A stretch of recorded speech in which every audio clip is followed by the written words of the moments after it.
Hello, Jeff Zwerink. Welcome again to Give and Take, the segment of our show where we explore important scientific ideas to help you be more convinced in the truth of Christianity. Today, we're joined again by my friend and colleague, Ken Samples, and we're going to be exploring the three transcendentals. Ken, good to have you here today. Hi, Jeff. Lest you think we're talking about meditation here, why don't you kind of outline or just briefly describe what these three transcendentals are that you're talking about? Yeah, these three transcendentals, truth, goodness, and beauty, have in Western civilization been viewed as kind of eternal truths, eternal ideas. They transcend cultures and civilization. They're not physical things like planets and clouds and Volkswagen Beetles. They are principles of and ideas. They kind of give a description of the essence and being of reality. And they go all the way back to the ancient world, and they remain very important to us today, because with truth, goodness, and beauty, we're asking questions like, what is real? What is right? And what is lovely? So from a Christian perspective, it really does make sense to talk about truth, goodness, and beauty. But kind of historically, how has this developed in the culture beyond just Christianity, if you will? Yeah, this goes back a long way, Jeff. It goes back to the ancient world, the classical world. And by classical, I mean the Greco-Roman world, which would include cities like Athens, and it would include Rome and even Jerusalem, by the way. And the period of time of the classical world would be about 500 BC, so 500 years before Christ, maybe to 500 years after, kind of the Roman Empire period of time. And of course, you have great Greek philosophers, Plato and Aristotle, Socrates. They had the belief, Jeff, that is, these Greek philosophers in the classical world, they believed that the world was made up of truth, goodness, and beauty. And they would correspond that idea to logos and ethos and pathos. Our logos would lead us to the truth, ethos to goodness, and pathos would lead us to the beautiful.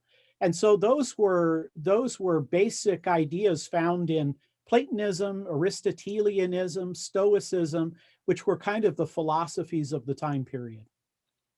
So as I'm just listening to you, the idea of truth, that's something objective or transcendental, if you will, that really seems to make sense. Regardless of whether that's fallen on hard times in more modern culture, if you will. But that seems almost counterintuitive to talk about goodness and beauty as being transcendental in that way. Why should we worry about goodness and beauty in that sense? Well, there is a sense, I think, and I think you're alluding to it, that truth is kind of first in terms of priority. I mean, we wouldn't ask what is good and what is lovely if they were untrue. So truth would be the first question that we might raise. But you could also say that whatever is true and whatever is good, that is, whatever is morally right, we find that beautiful.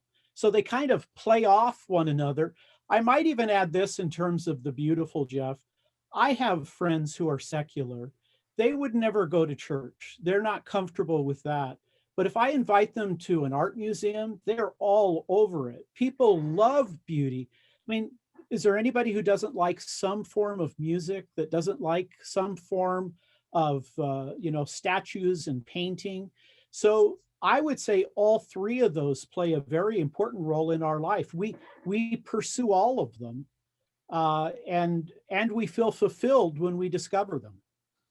Your comments seem to align with your statement that we're designed to be worshiping creatures, that we find something to worship. But I guess kind of in today's postmodern and maybe even post-truth society, there's this idea that truth and by that measure, goodness and beauty, that's all just determined by the individual.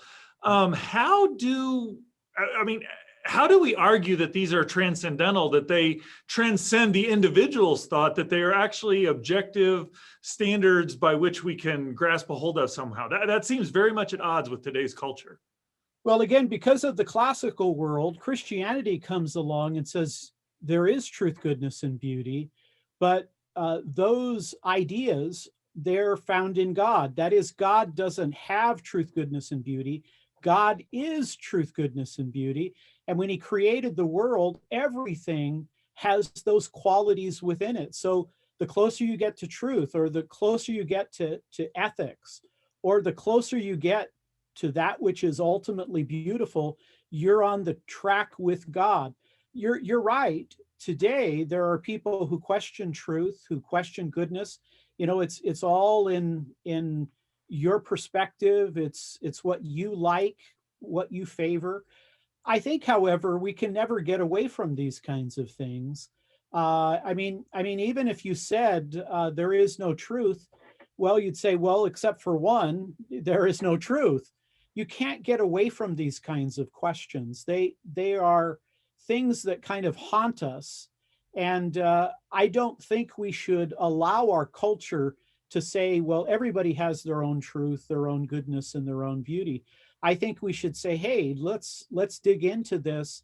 Let's reason it through. And by the way, Jesus says he himself is the truth. So Christians hold these transcendentals to be very significant in helping people to think about the faith. So as we look at that again, if I probably went out and surveyed 100 people off the street, I'd find a relatively large fraction, you know, maybe 30, somewhere up to 70%, who would disagree with the idea that truth is things are objectively true, that every or not.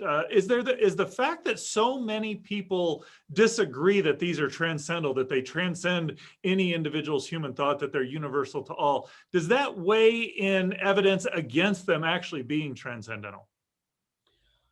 I don't think so. I think what we discover with them is that, again, we're kind of forced to either accept or reject these kinds of things. I mean, if you say there's no truth, you're saying a truth. I think when it comes down to things like morality, Christians have a particular approach to morality. But Jeff, I would even throw this into that mix.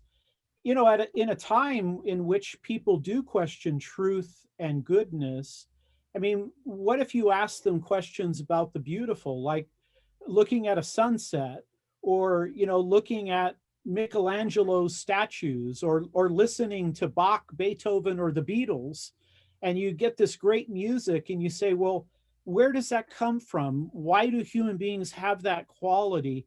And why do we care about it? I think sometimes we might start with beauty and go back to truth and goodness, but I don't think there's any way of getting around these. I think ultimately you end up with some kind of exclusive view rather than kind of a pluralistic or relativistic view. Well, I appreciate your comments there, because you know, it kind of aligns with with what I would say works in science. It's like we can come up with ideas, but ultimately we're testing them against reality, and those ideas that don't align with reality, we jettison in favor of the ones that best describe. It sounds like this is what we're kind of arguing, looking at truth, goodness, and beauty. If they align with reality, then they are true and the correct way of looking at things, and if they're not, we should find a better way. That's right on the target. Christians have long viewed the view of truth as what corresponds to reality, goodness, what is ultimately satisfying and fulfilling, and again, beauty, the idea of what do we find to be loving. Yeah, I think they can be tested, and that's a hallmark of science that we can use even in philosophy. Well, thanks, Ken. I appreciate your comments. You know, if you go out and you observe the way people live, they actually do behave like there's some sort of truth, that things are actually good and there is beauty. And though they may say that, well, everybody determines that for themselves, when we look at society, it really does look like there are transcendental principles that, whether people abide by them or not, they really do seem to be transcendental. You know, I'd encourage you to go to reasons.org. Ken's written a great blog about this. It's called The Three Transcendentals: Truth, Goodness, and Beauty. We'll equip you to be able to use this powerful way of looking at things to show that Christianity really does provide the best explanation for our longing for truth, goodness, and beauty, while explaining why our best efforts always fall short.